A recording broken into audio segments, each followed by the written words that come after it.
Hi, everyone. The Authors Guild Foundation welcomes you to today's panel on book advances, best practices to spend, save, and invest. This is part of our Business Boot Camps for Writers series, which is brought to you with support from Penguin Random House and our donors, so thank you to them. And we're here with Erin Lowry, host of our ongoing Money Matters series, which covers financial topics specific to writers and freelancers. You can find more events in these series in the resources section of authorsguild.org and on our playlists at our YouTube channel. Now, if you don't know Erin Lowry, she's the author of the 4-part Broke Millennial book series and an excellent financial translator who knows how to make the money stuff make sense for her fellow writers. Thank you, as always, Erin. To the audience, thanks for being here. As always, feel free to use the Q&A box here in Zoom to type in questions. We'll leave time at the end to get to as many of those as we can. And with that, I'll turn it over to you, Erin. Thank you. Thanks, Johnny. Wonderful to be back here with all of you today. I'm really excited about this conversation because I know I have noticed how advances have changed over the years. I've been a published author for 7 years now, 4 different books, and it really has evolved. For some, it's that 3 payments divided between signing the deal, acceptance of the first manuscript, publication of the book. Other times, it might be split into 4 equal payments, with the 4th installment coming a full year after publication of your book. In theory, a book advance is supposed to be helping us authors have funds to support our writing or promotion of the book. But the reality is much less simple. And that's why we are going to have a frank conversation today about best practices for how to manage your advance. So we have 3 wonderful panelists here with us today. First, Paco de Leon, author of Finance for the People and founder of the Hell Yeah Group, which is a financial firm for creatives. Eric Myers, founder of Myers Literary Management, and full disclosure, my agent. And Andrea Stewart, author of the Drowning Empire trilogy. So let's just jump right into the question that we all want to know. Eric, could you give us a high-level overview of how advances work today? Yeah, the advance is determined by the acquiring editor who likes the book, wants to acquire it, going first to his ed board and seeing if they agree that the book is worth acquiring. And then if they say yes, then going to the marketing board at the publisher and seeing if they agree. And if the marketing folks feel that they don't know how to promote it, they don't feel they'll be able to increase sales through their own promotional efforts, that's often the kiss of death right there. So the system of at first getting the advance like that is not an easy one. It has to go through several channels.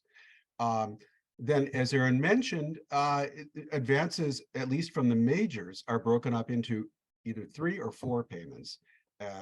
It's usually, this rule varies, but at a lot of them, it's 3 up to the point of $60,000. If it's a $60,000 advance, okay, they can do it in 3 parts. If it's over 60,000, then they're going to want to do it in 4 parts, which has become an ironclad rule at a lot of these places. And the 4th part is a year after publication, which is unfair to authors and agents on every level. But as I say, that has become really cast in stone at these places, and there's nothing that we can really do. I think that if it were a major author who had really demonstrated, that they're best sellers, that might be a different story. But it's very rare that a publisher will budge on that. For those of you who are wondering about the amount of an advance, that can really vary, and you'll find very few agents who are willing to predict what they think they can get as an advance for a client, because it all depends on the genre. It depends on the publisher. A good agent will go out to the major publishers, the big 5, and their various imprints first. And if it gets turned down at those, then they have to go to more mid-level publishers. Failing that, lower level, more marginal publishers, where you might be lucky to get an advance of $2,000, or a university press where your advance may be $500 or nothing at all. So it's very hard to determine how much advances will be, unless you're Stephen King. Thanks, Eric. And I do also want to reiterate, I think most of us on this webinar know, but I do think it's important to say advances are an advance on your earnings. So you get to keep the money if you don't earn it out. However, you're not going to actually see royalty payments until you have earned back your advance, which I think sometimes is a little bit of a surprise to authors, depending on their situation of how much they know about publishing coming in to the experience. Now, the next question is wildly subjective. A lot of it does depend on genre. It can depend on the platform of the author. But I'm curious to ask each of you, what do you qualify as a good advance? Andrea, let's start with you. Yeah, this was one of those questions where I took notes on and I was like, oh, like it really depends. Like Publishers Marketplace, if you look at the way that they define advances, they say good is anything like 100K up to, I think it's like 249K. However, I feel like that's rather unusual. I think most advances are going to be fairly low. I mean, if I'm looking at for my genre, which is, science fiction and fantasy, a lot of advances are going to land in like the 5 to 10K range. But you also have to look at, is that for like one book? Is that for 2 books? Is that for 3 books? Because when you divide that out, it looks a little different. So I feel like this is going to vary a lot by person, by genre. I was very lucky. Mine ended up at about 300K for 3 books. So it was about 100K per book. So that, though, I think for my genre tends to be fairly unusual. That is, were you a debut author at the time? I was, yeah. That is very unusual. Congratulations. Oh, thank you. Yeah. What was the publisher? It was Hachette, it was Orbit. Great. But yeah, the first offer that I got was like 40,000 for the 3 books. So like, it goes like all over the place, Yes, basically. I should also pop in and give all of you folks an anecdotal bit of evidence here involving my cherished client, Erin. When we went out with her first book, Broke Millennial, there were two big 5 publishers who were interested. And one of them was Tarcher, which is, of course, a division of Penguin Random House. The other was St. Martin's Press. St. Martin's Press, we had great meetings with both of them, met their marketing team and everything. And we were very impressed with both of them. But St. Martin's Press offered us literally half of what Tarcher was offering us as an advance. And they weren't going to budge. So guess who we went with? And for context, it was well under a 6-figure deal. I'll just contextualize it that way. You were a first-time writer, you were a debut author. Yeah, and I do think that that's an important thing to add. And I'll also say, it's a really, I always give this advice, especially to first-time authors. It depends on what you want in your thought around the advance. And to me, I knew I wanted a series, and I didn't yet have an idea for what the following books were. So for the first one, we were just trying to sell the one. But I also knew that if I didn't earn out the advance the first time, the odds of me getting another deal were a lot slimmer because it was going to be a lot harder to get the deal. So a lower advance that I could earn out quickly was going to bode well for me for future deals. And that is ultimately what happened. And then I got a 2-book deal on the other side of it. So to me, I saw a huge advantage of having a lower advance because I could earn it out. I got into royalties faster. So that was something that I saw as a competitive edge, but not necessarily everybody's opinion. Paco, what about your experience? What do you view as a good advance? Well, I think about it as a money-making endeavor, as you can imagine, since I wrote a book called Finance for the People, and everything I think about and view it through is through the lens of money. So when I'm thinking about, should I take the 1 year of writing the book, then the next year of promoting the book, and the 2 years of existential dread of whether this book is going to sell a few copies, I think about what that's going to cost me. And I just think, for me, when I saw the numbers come in, I thought, okay, at what level would I resent having to do that work? And that's how I think about getting paid on all fronts with every job, with every client. Okay, what is the level that I'll start to resent this? I can't go below that. I was very lucky. I got a $100,000 advance, debut author. I I don't know why they wanted a book from me. I was just blogging on the internet like you, Erin, but I'm very lucky, felt very blessed that that happened. The other thing that I think about when it comes to writing is it is also more of a marketing mechanism for me, one. And then two, it was just something that once the opportunity presented it to itself, I became so infatuated with the idea of being able to help people through an artifact that would exist beyond me.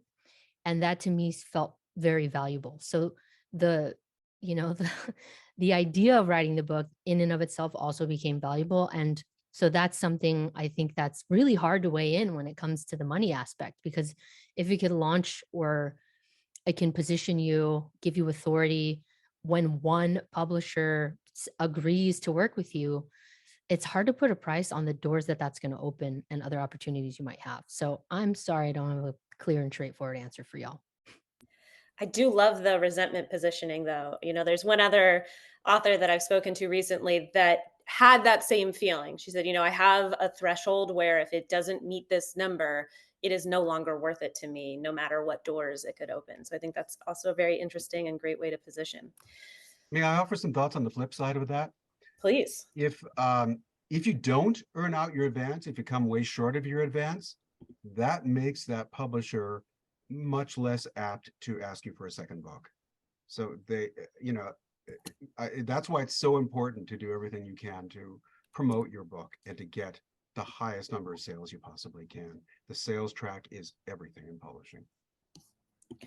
Well, in looking at before we get to the deal, Eric, I have a question for you besides obviously a well-crafted proposal and a book topic that could sell, because as you mentioned earlier, marketing weighs in before they even give you an offer. What are other factors that publishers are considering when they decide on how much of an advance to offer? Platform.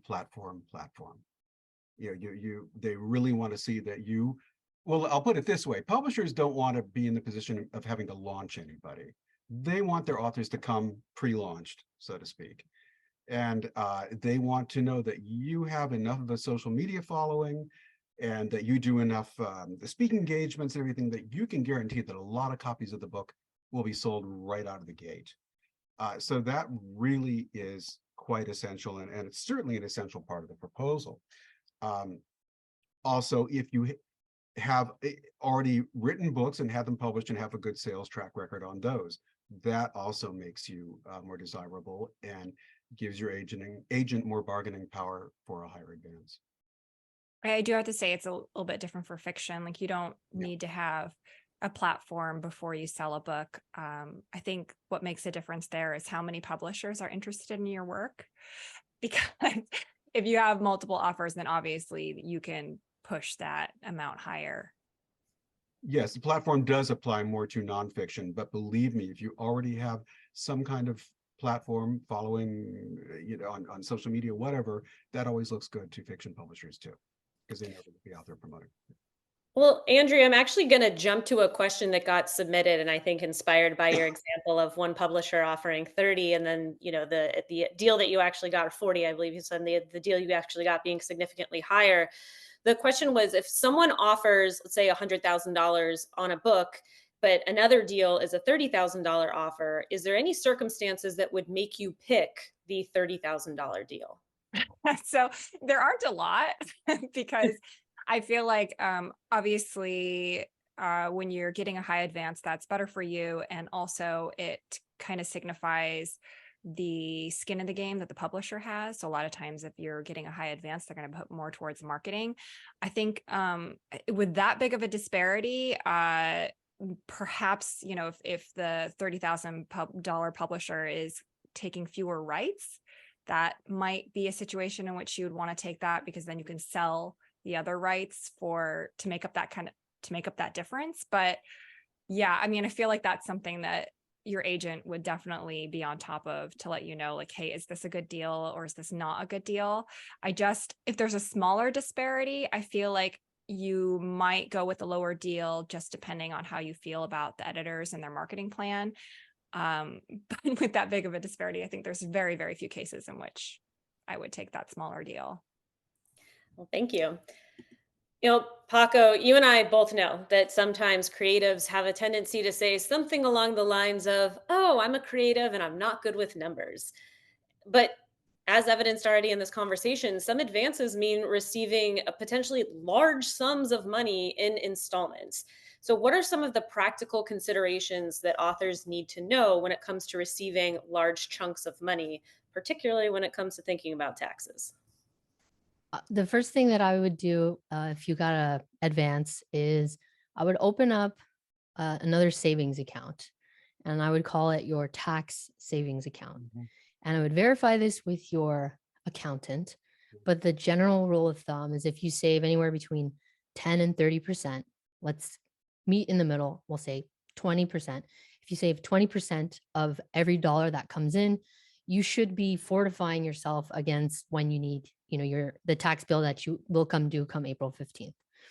You might end up saving more. Like, let's say you have a bunch of research and writing expenses that you can write off. And the good news is that's amazing. If you have extra cash in your tax savings account, then you can use that and you can deploy it into an IRA, or you can choose to invest it more into the business that year, or you can just keep it as operating cash for the next year or the year after that. The other thing that's really challenging when you get chunks of cash like that is you have what we in the industry call lumpy cash flow. And lumpy cash flow, it feels great when a big lump comes in, but then when you're looking at your account 9 months later, you're starting to sweat and say like, ruh-roh, what's going on there? So the best advice I have for you guys is to understand exactly how much you need to be paying yourself each month. And in a perfect world, you get an advance that matches how much you need to pay yourself for the period of time that's going to take you to the next deployment of cash. For a lot of writers, that's not the case. We're hobbling together various ways to make a living, writing for institutions and doing things like that. So that's the best advice: tax savings account. And here's the good news with the tax savings account. If you open up a high yield money market savings account with an online bank like Capital One, we're in a high interest rate environment. So the good news is you'll be making between 4 and 5% on your money, and it just hangs out and sits there. So that's my advice from a finance perspective. Pretty good advice. Also, if you are not earning at least 4% on your savings, and that's easy to check by Googling the name of your bank and Googling savings account, it'll pop up really easily. Please move. Like, if there's one takeaway you have, not even necessarily about advances, make sure that your money is in a place where it can be earning at least 4%, because that could be hundreds of dollars in your bank at the end of the year. It could be thousands, depending on how much money you have in savings. So that's just passive income basically going for you. So please consider that. Erin, how long do you think this is going to last? These good times with interest rates on savings accounts and CDs? Well, we had good times for a very long time until the pandemic hit. And then it all has to do with the Fed benchmark rate. We are not getting into a whole economics discussion on this webinar, but I do think we will be seeing at least north of 1% for a long time, which some banks are at 0.01 or 0.05. So even if you're looking at 1% compared to that, really significant difference. Now, this got touched on a little bit earlier about the difference in genres, but I'm curious, Eric, how do you see advances varying across different types of genres? Well, I do find that for fiction, they're probably going to be lower than for nonfiction, because it's more, it's less predictable, in terms of whether it will really sell to the public. Genre fiction, of course, Andrea was very lucky. A lot of genre fiction winds up getting sold for very low advances, like $5,000 or so. It's nonfiction that has more of a chance of getting a better advance, I would say. But again, you're faced with the question of, if you're a first timer, what can you demonstrate to show that you are worthy of a big advance? Whatever you can do to show that is worthwhile. And if you're a debut author and you don't have other books and a sales track to point to, then it really helps to to show how you will be able to help promote the book, fiction or nonfiction. And I think that helps impress editors and publishers. So a question to everyone, and this can be anecdotal experience. This can be also from speaking to other authors and what you've noticed. But do you see that advances are trending smaller or larger compared to, let's say, the last decade? Andrea, let's start with you. Oh, you're on mute still. Sorry. In my conversations with other authors and just kind of looking at publishers' marketplace, at least in genre fiction, I feel like they've kind of stagnated. So it hasn't really gone up or down. So effectively, if you're looking at inflation and everything, it's effectively gone down. So yeah, if you look at advances from like 5 years ago, they're about the same as they were back then. Paco, how about you? I haven't done any research, but none of like my friends who would write a fiction book are saying like, dude, you got to get out there again. They're just writing crazy checks. Which is a great litmus test, I would say, of how the industry is doing. Eric, what about in your experience? Well, I would say that publishing is a business, and they are always trying hard to cut corners and to save as much money as they can. And the first place they go to start doing that is on authors' advances. So that's why it's good to have an agent who is very alert to that and can find ways to do his best to get you the best advance possible. So actually, so in short, yes, advances have pretty much stagnated. And well, I can give you an example from my own life. Back in 2000, I wrote a book that was published by St. Martin's Press, and the advance was $15,000 at the time, which even then seemed awfully low. It wasn't the sort of advance where I could quit my day job and just write the book.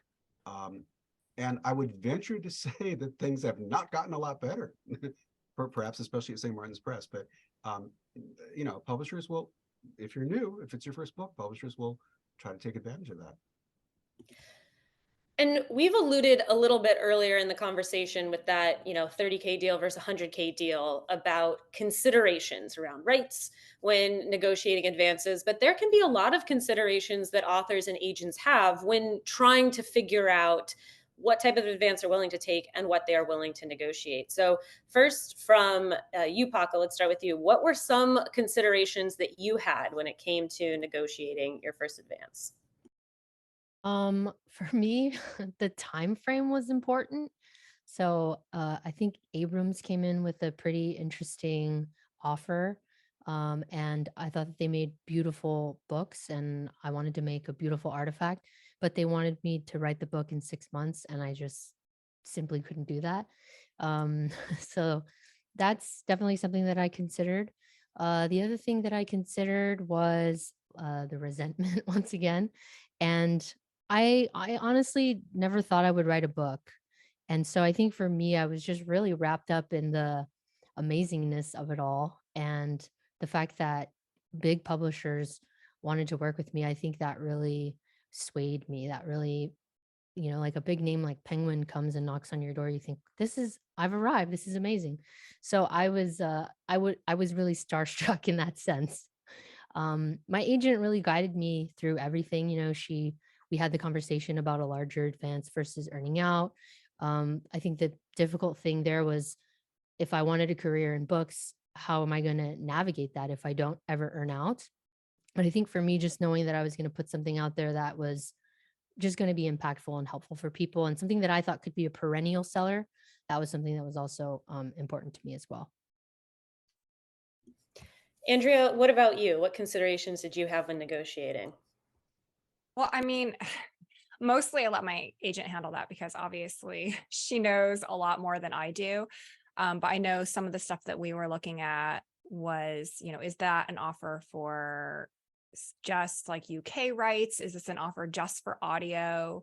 Is this an offer for like world English rights? And, we wanted to keep the translation rights because you can make quite a bit of nice money on the side from that as well. So those were the things that we were considering. Oh, also, I had wanted to write it as a trilogy. So we were looking to sell it as 3 books and not just the one. And Eric, from an agent perspective, what are some of the considerations you have? And I also want to add in, because the number of times authors have asked me when they're going out for their first deal, what about the cover? Can I control the cover of my book? I feel like some people even bring that up in advanced Oh, negotiations. wow. Well, to answer that particular question, as we know, the publisher will only offer what's known as consultation. They are buying the book. They are buying the rights to the book. So it's ultimately up to them and their marketing department to decide what's going to sell as a cover and what's going to grab people. So to a certain extent, it is wise to trust them. On the other hand, they want the author to be happy. They don't want the author to be out there promoting a book whose cover they're not comfortable with. So they do welcome that consultation. I've frankly not yet been in a position where a publisher simply, drew the line and said, no, we're not going to do that for the cover. We're just not. So it's more collaborative than one would think, even though it's not enshrined in the contract. And in terms of when to choose a particular advance, a lot of it may depend on how the author and agent feel about that editor and that publisher. Perhaps they're offering a lower advance, but they might specialize in books like this and have a better idea of how to promote them than another publisher would who's offering a higher advance. So that's sometimes something that you take into consideration. If it's an advance that's twice as much, then that's another story. But that's something that's worth pondering. So usually, though, you do go with the higher advance. It's usually worth it for everybody. Well, Andrea, I think you helped allude to this a little bit in your answer on negotiation, but do you feel at large that authors should consider negotiating a series deal, particularly in a genre like science fiction, fantasy, maybe other fiction genres, because they might have books planned beyond their debut novel? I mean, I've seen this go a couple of different ways. So I do know people where they negotiated a 2 or 3 book deal, and that first book kind of got thrown out there without a lot of support. So then they were kind of locked into writing a book 2 or even a book 2 and a book 3 without a lot happening with their book 1. So it was kind of like a little sad because they knew they were writing something that not a lot of people were going to see. On the other hand, I definitely wanted to negotiate for 3 books. Especially I feel like if you can get a decent advance on that, if you can get that publisher support, then it's a little bit of job security. So in that sense, I knew I wasn't going to be pitching another book for another couple of years. I knew what I was doing for the next 3 years was, marketing and writing these books in this series. And frankly, I just like the structure of a trilogy. So yeah, I feel like that's one of those things that can go either way. And I feel like you need to really look at not only what you want to write, but also what is the publisher offering and what kind of support are they going to offer? So, Paco, the reality is that most publishers are not going to invest much into the promotion and marketing of a book, especially for a debut author. So, how much of an advance do you suggest an author sets aside to put towards marketing and promoting their own book? I think that's a really hard question to answer, because even if you have an advance of, $100,000 and that gets paid out over 3 years, I mean, now it's getting paid out over 4, and that last installment isn't coming until the book has been out for a year. So you can't even really count on using that money to promote the book. That's not that much money over the whole grand scheme of the project. And so it's really hard to say, like, absolutely use 20% of the advance towards publishing. I think it really depends on people's personal economics. I think that there's a lot you can do that doesn't require money, but it requires energy on your part, which is, it's still an investment. But I think looking at those avenues is probably really smart. The one thing that I've been remembering as of late is that it's important. Your network is really important, who you know and how they can help amplify your message, ways that they can vouch for you and different ways that you guys can help uplift each other's work. That goes a long way. Like a personal recommendation, one other person vouching for you goes a really long way. So thinking about promoting in that aspect. And I do want to say that I have heard a lot of people complaining that their publisher wasn't very helpful when it came to promotions. I had a very pleasant experience. I felt very supported. Perhaps it's because I thought maybe I lowered my expectations. Um, but I think what the mindset that I went into it with was understanding that they have a big roster. So every quarter they're trying to launch authors out of a cannon. I'm not the only one. And the last thing I want to do is I have a people pleaser tendency, which is going to come out right now. The last thing that I would want to do is frustrate the team that's supposed to be helping me with amplifying the book. And so I just tried my best to be, pleasant to work with because I really needed these people to go hard. And it was for a short window. Stuff still comes through from them, which is, I love that. But, we're going to be working intensely for a short window. And so I thought, okay, I have to be pleasant I got to be the author that they're happy to see my name in their inbox. Yeah. And I went in with that attitude and I think it really paid off. Like people weren't bummed to work with me. And I did feel like they took a little bit extra care of me because I was empathetic towards their workload. And I cared about their experience working with me. Andrea, what about you? Do you have a rule of thumb or a suggestion about how much of an advance to set aside to invest your own into marketing and promoting? Right. So this is this is one of those things. Like I don't know if it's much different for nonfiction. Paco's experience kind of reflects mine in a lot of ways, where my publisher was very supportive. I really didn't feel like I needed to push a lot of marketing myself, just because I don't really have a lot of experience with that either.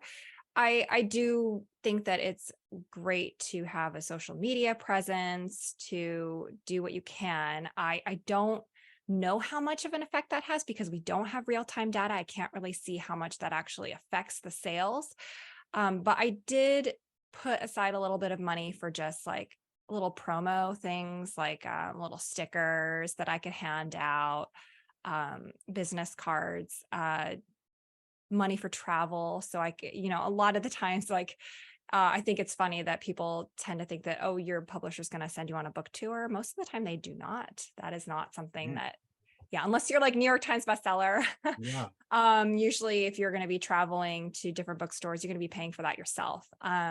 So I did put aside a little bit of money for that kind of stuff, but hardcore marketing, like advertising and things like that, no, my publisher did all that. I did not set aside any kind of money for that. And from what I've heard from other people who have done things like hire their own publicist, they didn't really see necessarily like a good return on that. I have a little bit of a different experience to share. And so I've launched 3 books in a workbook. And on my second book, my third one unfortunately came out like pandemic era. So not much was going to be happening in terms of a book tour. I did take myself on a full-fledged book tour for the second book that I actually found corporate sponsors for. My publisher provided some tote bags. And that was about the extent. Wow. But So I cool. knew that I really wanted to do a book tour. It did not look the same as a traditional book tour. I was doing collaborations with companies. It was ticketed events. We were doing a panel discussion on investing. Your ticket included a copy of the book. It was a very different type of event. The other thing, though, I think that's important to consider is that if you are an author, regardless of your genre, that is remotely plugged into the media landscape of your genre, have conversations with the publicity and marketing team, especially the publicity team, about who they're reaching out to, who your friendlies are. That also includes very much influencers. That's where social media can really move books. Yeah. Getting in touch with influencers in your genre, also That's the advantage of having events, as people tend to share the book on social media. So I do think that it's less about actual tangible book sales at the event and more about amplification and having your book just kind of splashed all over social media within your genre. But a lot of those kind of movements, that's stuff that the onus does tend to be on you as the author and a little less on the publisher. Again, very overworked typically, are launching a bunch of books. And I also just want to plug the conversation, the webinar we did last week. You can find it on the Authors Guild YouTube channel. We talked about DIYing your own book launch, where we kind of went much more into depth about how much money to set aside, all of these kind of things. So just something to consider, but also wanted to present the opposite approach, where sometimes there's a lot of support and sometimes there's like a medium amount of support, even if you have a proven track record. It just also kind of depends on your publisher and what their bandwidth is and what your genre is. May I briefly recommend 2 books that I and a lot of my clients have found very helpful in this regard? Yeah, please. I don't know if this will show up reversed. I hope it doesn't. It's showing up reversed on my end. This one is called Your Book, Your Brand by Dana Kay. Dana Kay is a wonderful book publicist who works out of Omaha, of all places, but she has a very wide reach, and she really knows her stuff. And this is a very good book that will show you how to promote your book on your own. Following along the same lines, Online Marketing for Busy Authors by Fauzia Burke, which really focuses on the internet, on social media, and on how to make all that work for you. If you buy these very nominally priced books available from Amazon, you may not have to spend a lot of money on a publicist, a private publicist.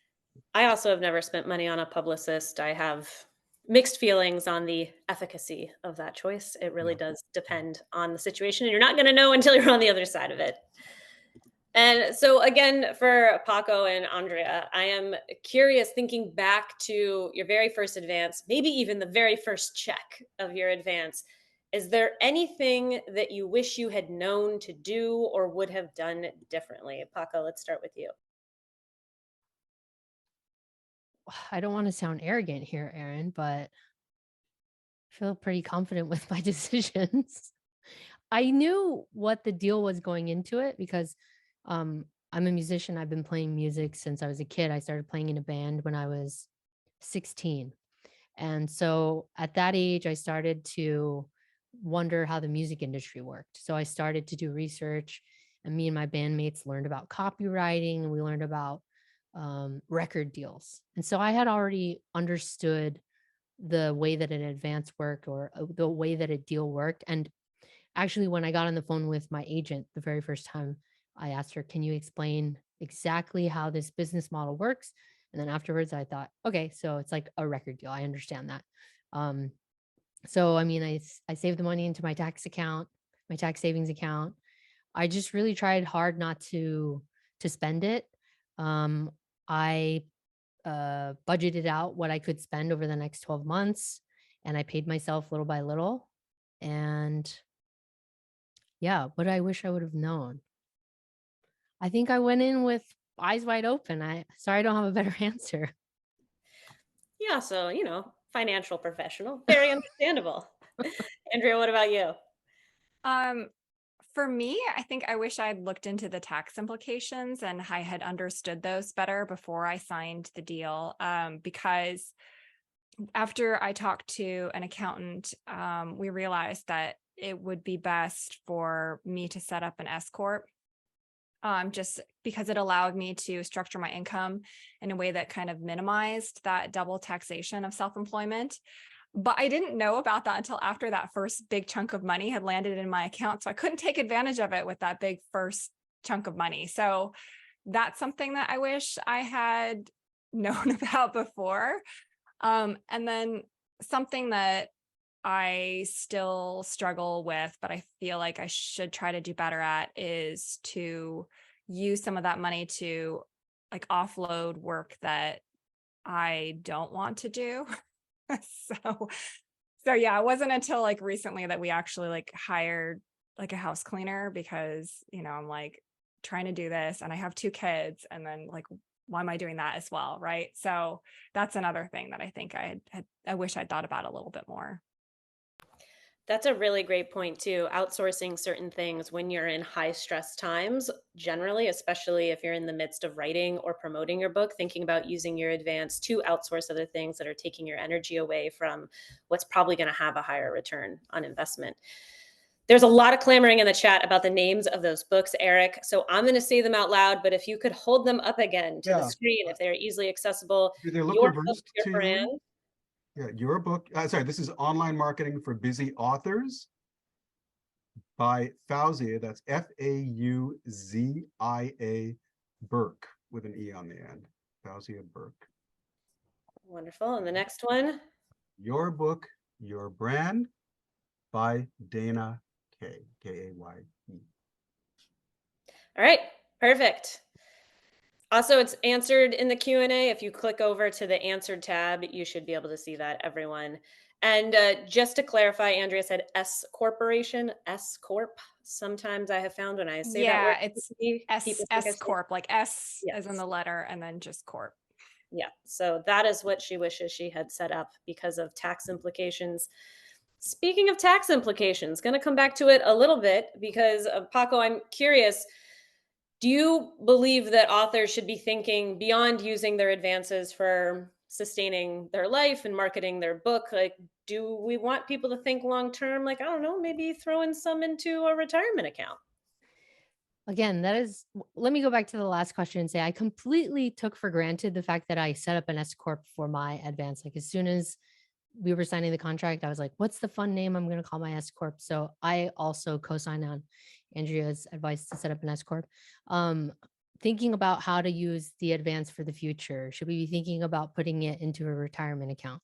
Let me play out my perfect scenario for you, Erin. Here's my perfect scenario. We have an author, they're getting a good advance. They are just great at managing life, and they somehow still have another revenue stream that they can count on, whether it's a small business, their day job, a partner who makes a bunch of money, and they take that advance and they treat it as money that they don't need to live on. And what they do is they save the amount they need for taxes, and then they take that cash and maybe they do pay for some things like house cleaning that's going to make their life easier. But for the great majority of that cash, what they do, what I would love for them to do is put it into an IRA, put it into a high yield money market savings account. Try not to use that money to live on, but to actually use that as a big bump in cash and invest it. Now, I understand. I am dreaming. This is a dream, right? That is the dream that I have for everyone. And I know that that's not available to everyone. But that is a little bit of insight into the way that I think about revenue and income and this whole thing of writing books. I completely, from the beginning, understood when I did the math and I was like, 30 grand for a year. I live in Los Angeles. This is not the career move that I'm going to be making, and it's not guaranteed. So the way that I look at it is it's an additional revenue stream, something that I can use to meet some of my expenses, but ultimately, is there a way that I can just use this extra cash and sock it away and grow it for the future? I want that for all of you, but I understand that's hard. Like you still have to work, you still have to make money. So that's my advice. Those are my thoughts. We do have a lot of questions coming in about S corporations. And I do want to point out, we have done a previous webinar about LLC versus S corporation, what makes sense for me. Somebody did ask, I've heard there's a minimum one needs to make for the filings of setting up an S corporation and maintenance of it to make financial sense. Yes, that is true. Talk to an accountant is honestly, like, I know I'm sort of punting it a little bit on the answer. I will say it is six figures. And I do think that it's best to talk to an accountant to know about your specific financial situation. Some of that can depend on your state of residence. Some of that can depend on what your annual income tends to look like. But there is certainly a situation in which it could make sense for an author to become an S corporation. So definitely please check out LLC versus S corporation and speak to your own accountant so they can give you actual good information. Paco, anything to add on that? No, that's great advice. Talk to your accountant. One of the reasons why I set up the S Corp too was because I'm writing a book and it's like financial advice, and I'm writing online and there's like financial advice. And even if I put the disclaimer, not financial advice, there was a layer of liability protection that I was looking for with the S Corp. So that was also something that I had considered. Now, a question that had come in prior, a pre-submitted question that I found really interesting was this idea of, is there ever a situation when an author should not accept an advance? So Eric, we're going to start with you on that one. Wow. I can only think of that being a situation where it's an advance that's so small that it would just mean nothing to anybody. But if you've reached that point, it often means that you've gone through all the other publishers and they've all said no. So, excuse me. And by that point, the author, may just want to get the book out there and may be willing to do it for next to nothing. There is one company who is politically about as far away from my own beliefs and most of my authors' beliefs as you can get, and they are constantly looking for more product. But I would prefer not to go to them, not to pitch them, and I guess by extension, not to accept an advance from them. I would certainly try every other publisher first. What Do you about want me you, to say the Andrea? name? I will. I probably shouldn't. Never mind. I won't say the name. That's okay. But that is also an excellent point, that sometimes the not taking an advance could be about, perhaps it's not somebody that you want to, pardon the term, get in bed with. It's not somebody Yeah. that you want to work with. Yeah. Mm-hmm. What about you, Yeah. Andrea? Oh, I feel like this is another one of those things where it's going to be, oh gosh, it really depends. It depends on the individual. It depends on what you're willing to accept. I mean, for me, it's like, I think you should probably look at the track record of the publisher. Are they actually going to be doing something for you that you couldn't do yourself? I mean, indie publishing is a very valid way to go these days. I know people who do it very successfully. So you kind of have to weigh those things. Like, would you want to self-publish it? Would you be able to do what they're doing? And like, is what they're offering actually going to do anything for you? Yeah, I just, it's really going to vary by person. Like me personally, I didn't want to take any like real small advance. I didn't want to go with like somebody that wasn't like had really good distribution, because for me, I like wanted to make a big splash if I could, and I was willing to wait for it. So yeah, I think that's just going to depend individually. Paco, anything to add? I agree with Andrea in terms of like, I've definitely heard of people who have self-published and leveraged their audience, and they were able to make a bunch of money, and they were, they've made arguments that they probably would end up making more because they end up keeping a larger share of every book sold. But that's, if you're at that level, it's like when a celebrity gets free stuff. It's like the celebrity doesn't need free stuff. If you have an audience, you might not necessarily need the advance. So that would be the only situation I think of. I should say that you do see your money faster when you self-publish. I mean, you see some money faster, because you're automatically getting the receipts, the royalties. Well, interesting that you brought up self-publishing, because one of the questions that have come in during the chat was, does being a reasonably successful independently published author become a negative factor when negotiating an advance? I don't know if independently published in this particular situation means self-published. I'm going to kind of assume yes, but I'm curious, Eric, have you ever seen or known of a self-published author then deciding to go the traditional route and experiencing some level of pushback or finding it to be a negative experience? No, I think that if you are one of that handful of really successful self-published writers, then you become a very attractive object to regular publishers, and they will often come running. So no. I will also, this is not my own experience, the experience of a friend of mine on the not taking an advance conversation. A friend of mine had been traditionally published for a very long time, had a platform, was switching genres entirely, took the book proposal out to publishers, wasn't loving the marketing strategy she was seeing from those publishers, and decided to self-publish instead, and ended up seeing a lot of success. So I think that can also be an interesting twist here, is that sometimes it might not just be saying no to the advance, but saying no to maybe how publishers are conceiving of your book compared to how you conceive of your book. And you might want to just take the power into your own hands, but that tends to be most effective if you already have a platform. Yes. It is a little bit harder if you're just trying to launch it without having a built-in platform that already exists. So we've spoken a lot about advances and we've referenced earning out, but Eric, if you could break down for us, what does that mean when someone says I've earned out my advance? How does that get calculated? That means that the money the book has made since publication now equals the money that the publisher has paid you as your advance, and you are now, as they say, in the black.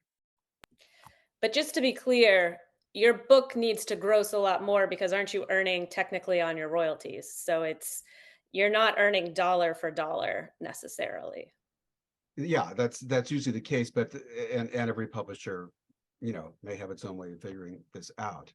But essentially, it means that you're going to start seeing money when the book does earn out. And so I do think that is an important thing to bring up for everybody, is this idea of when you are going through the negotiation of an advance, sit down with your agent and make sure you really understand what the calculation is on your particular book for how you would earn it out. So how many sales, how much gross revenue are you going to have to earn in order for you to have actually earned out your advance? And two other things to bear in mind, which is that publishers at first always insist on a reserve on returns. So they hold on to a lot of your books. And as an agent, I try to limit reserve on returns to the first 3 accounting periods. Otherwise, they can just keep holding on your books and your money, and holding on to your money, basically. So there's that. There's also something that Erin, you and I learned together, which is that it's best if the agent stipulates during negotiation that if it's a nonfiction book and there's going to be an index, that index either get paid for by the publisher, or that the publisher allots a certain amount of money to it, because otherwise it's the author who gets done for it. The author has to pay for the index. Again, not right under any circumstances. It should be the publisher, but they will always try and get the author to pay for it. And that's something that I've had to become very vigilant about. I just wanted to point out too, when you're asking about earning out, that there's a really good resource online. There's a calculator called When Do I Earn Out that an author, Hannah Lee, put together. It's not 100% accurate, but it gives you a really good ballpark